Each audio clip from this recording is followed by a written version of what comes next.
Alors, dans cet exercice, nous allons aborder deux caractéristiques principales de l'acide formique.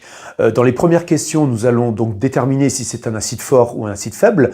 Et dans les dernières questions, nous allons regarder si la dilution de cet acide formique va avoir une influence sur son coefficient de dissociation. Donc nous allons voir ceci tout au fil des questions. Alors, en première question, nous allons donc modéliser une équation sur la réaction de l'acide formique, d'accord, qui est un liquide incolore. Alors, il est présent, par exemple, dans le dard des fourmis, quand elles se sentent attaquées par un prédateur. Donc, elles ont la possibilité de produire des petits jets d'acide formique. On sent la caractéristique, enfin, c'est une odeur assez caractéristique, et donc, en général, le prédateur prend la fuite. Et donc, ce liquide, incolore, quand il est mis en solution aqueuse, donc avec un solvant, on va dire, ultra majoritaire, l'eau, voilà, nous pouvons donc modéliser la réaction qui va se passer. Alors, l'acide formique, c'est le plus simple des acides carboxyliques. Donc, voici comment il se présente. HCOOH, comme ceci. Alors, en phase aqueuse, nous le mélangeons avec l'eau, qui est le solvant ultra majoritaire. Donc, nous avons donc un bilan de matière avec le symbole égal. Et nous avons donc la base conjuguée de cet acide, c'est HCOO-, comme ceci, c'est l'ion méthanoate, comme ceci, donc nous sommes en phase aqueuse aussi. Et donc le proton qui va être cédé par l'acide formique donc, va être capté par la base H2O, comme ceci.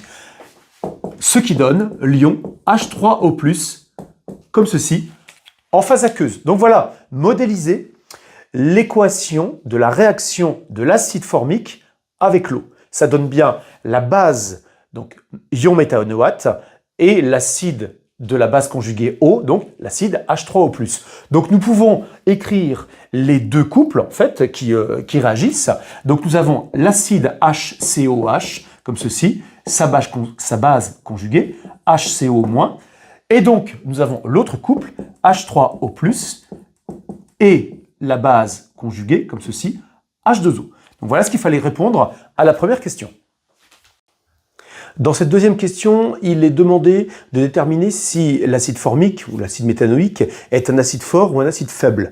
Donc nous allons voir toute la réflexion qu'il faut mener pour déterminer voilà, son caractère acide fort ou faible. Alors, pour cela, j'ai réécrit l'équation de la mise en solution aqueuse, de la molécule HCOH, l'acide méthanoïque ou l'acide formique. Ce sont les deux mêmes acides caractérisés avec deux noms différents. Donc, je passe.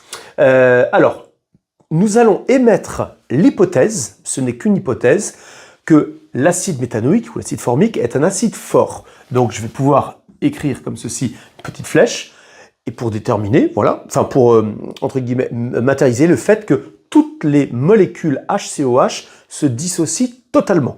C'est-à-dire qu'on va avoir donc des ions méthanoate et des ions H3O+. Nous savons une chose, la concentration de départ de l'acide méthanoïque, 1 puissance moins 2 moles par litre. Si cet acide était un acide fort, il se dissocie totalement. Nous voyons les coefficients stoichiométriques 1 et 1. Ça voudrait dire qu'une fois totalement dissocié, nous aurions en concentration 1,10-2 moles par litre pour l'ion H3O+. Or, par mesure de pH, on peut avoir accès à la mesure de cette concentration H3O+. Alors, je vais le réécrire en rouge ici, juste à côté. Donc pH, voilà, comme ceci, est égal à moins log décimal de H3O+, comme ceci. Et l'autre expression qu'il faut connaître, voilà, 10 à la puissance moins pH. Donc voilà, c'est le cours qu'il faut connaître. Si nous avions ici H3O+ en concentration 1,10 puissance moins 2 moles par litre, nous aurions ici un pH, d'accord? Donc là, je vais le refaire. pH est égal à moins log de 1,10 puissance moins 2, comme ceci. Nous aurions un pH égal à 2, comme ceci. Or, la mesure nous indique que nous avons un pH est égal à 2,9, comme ceci. Que faut-il en conclure? Alors, on peut tracer facilement un axe avec ici le pH égal à 2, comme ceci, et ici le pH est égal à 2,9. Et en fait, il faut savoir ça aussi, quand le pH diminue, la concentration d'H3O+ augmente. C'est-à-dire que si je vais comme ceci, la concentration en H3O+ va augmenter, plus le pH est petit. Si l'acide méthanoïque était un acide fort, nous devrions obtenir un pH égal à 2, c'est-à-dire une concentration en H3O+ égale à 1 10 puissance moins 2 mol par litre. Or, nous obtenons un pH plus grand. Donc, nous allons avoir une concentration en ion H3O+ plus petite. Donc, indéniablement, ça veut dire que toutes les molécules, voilà, HCOH, qui, par la dissociation, forment les ions H3O+, donc avec la molécule d'eau, évidemment, ne se dissocient pas toutes. Ça veut dire que la molécule HCOH, en solution aqueuse, ne se dissocie pas totalement. Toutes les molécules HCOH ne se dissocient pas. Donc, par voie de conséquence, on en déduit que l'acide méthanoïque, donc l'acide formique, est un acide faible. Donc voilà toute la petite procédure qu'il faut avoir, la réflexion qu'il faut avoir pour déterminer, grâce à cette valeur expérimentale de pH, eh bien, on remonte le fil des idées pour avoir accès à sa vraie caractéristique, c'est un acide faible. Donc voilà comment déterminer ceci avec cette valeur de pH. À la question précédente, on a réussi à déterminer que l'acide méthanoïque est un acide faible. Il ne se dissocie que partiellement dans l'eau. Donc, nous pouvons matérialiser ça avec une double flèche comme ceci.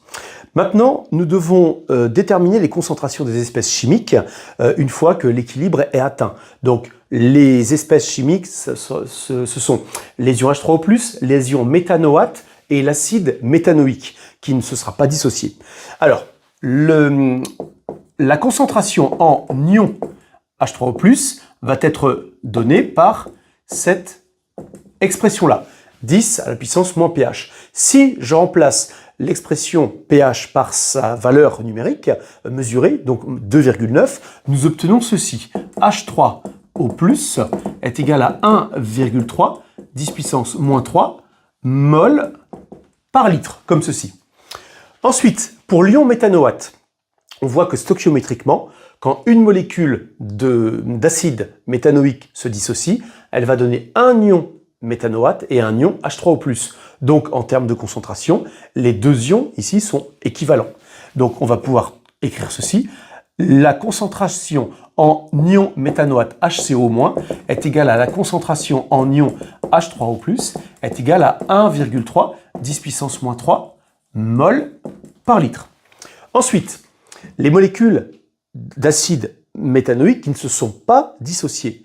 Eh bien, il faut simplement prendre la concentration de l'acide méthanoïque de départ moins la concentration de l'ion méthanoate, puisque en fait l'ion méthanoate c'est le résultat de la dissociation d'une molécule d'acide méthanoïque.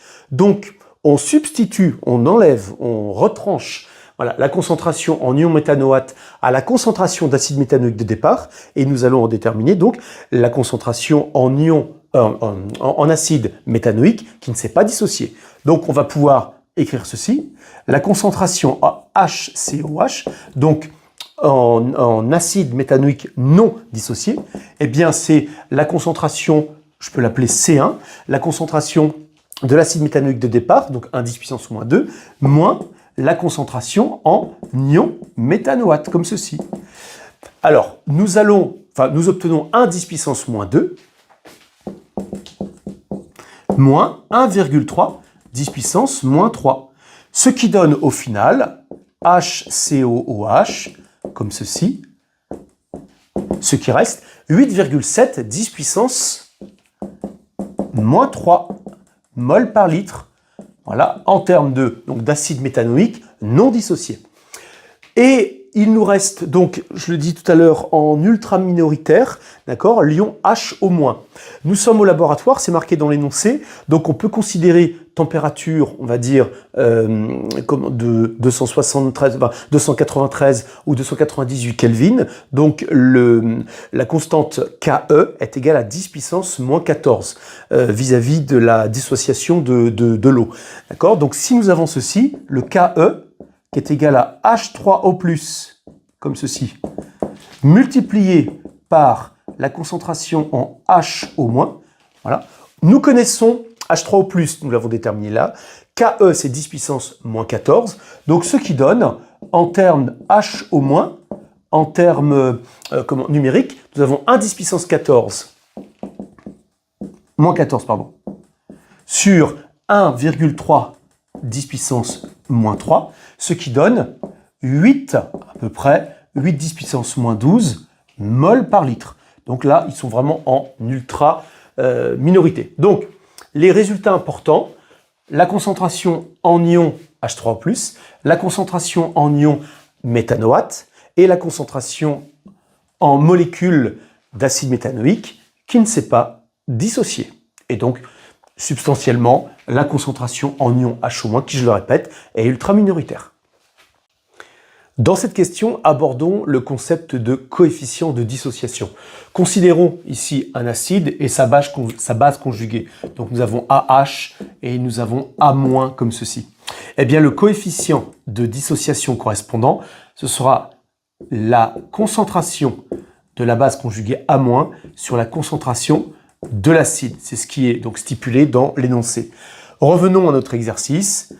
Alpha va être égal à la concentration en HCO-, donc l'ion méthanoate, sur la concentration en acide méthanoïque du début. Voilà, celle qu'il y a dans la solution S1 avant la dissociation.